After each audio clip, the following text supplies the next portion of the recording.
అసూయ పడతామో అది మాత్సర్యం అంటాం. అంటే ఒక్క కోరికలోనే 6 అరిషడ్ వర్గాలు దాగి ఉన్నాయి.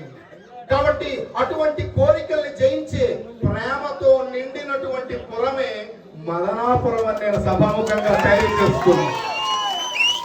ఈ మదనాపురానికి ఉన్న గొప్ప ఆశీస్సులు ఎక్కడి నుంచి వచ్చాయో తెలుసా? పక్కనే ఉన్నటువంటి మన హైదరాబాద్ సికింద్రాబాద్ ట్విన్ సిటీస్ అన్నట్టు Madanapuram Jagannathapuram 2 twin villages, twin పురాస్.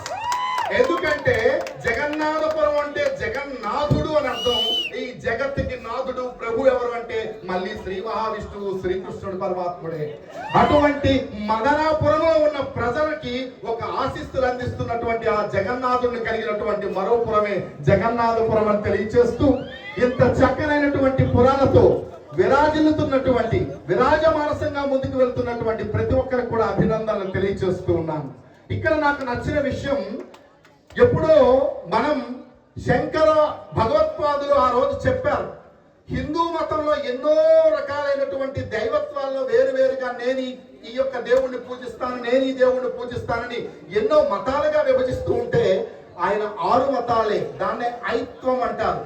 అటువంటి ఐత్వాన్ని చాటి చెప్పి ఈ రోజు శివ కేశవ క్షేత్రంగా విరాజిల్లుతున్నటువంటి మహోత్తరమైనటువంటి పుణ్యక్షేత్రానికి నేను పూర్తిగా కూడా దాచుండవుతూ, మరి ఈ కార్యక్రమంలో మరొక ముఖ్యమైన విషయం ఏమిటి అంటే, ఇది 9వ వార్షికోత్సవం.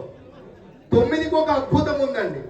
విశ్వావసునామ సంవత్సరానికి ఇష్టమైనటువంటి నెంబర్ ఏది అంటే 9 అండి. ఈశ్వరుడికి, పరమేశ్వరుడికి ఇష్టమైనటువంటి నెంబర్ 9 అండి. లక్ష్మీదేవికి ఇష్టమైనటువంటి నెంబర్ 9 అండి. అదే వచ్చిన నవగ్రహాలు 9, నవధాన్యాలు 9, నవనాడులు 9, నవపాషాణాలు 9. ఎక్కడ చూసినా 9 9 9. అదే 9 నాడు ఈ రోజు 9వ వార్షికోత్సవం జరుపుతున్నటువంటి మదనాపురంలో నన్ను ఆహ్వానించినందుకు నిజంగా నేను నా నవనాడులు కూడా ఉద్వేగభరితంగా మారాయని మనస్ఫూర్తిగా అందరికీ తెలియజేసుకుంటూ ఉన్నాను. మరి అదే విధంగా ఈ రోజు కళ్యాణం చేస్తారు.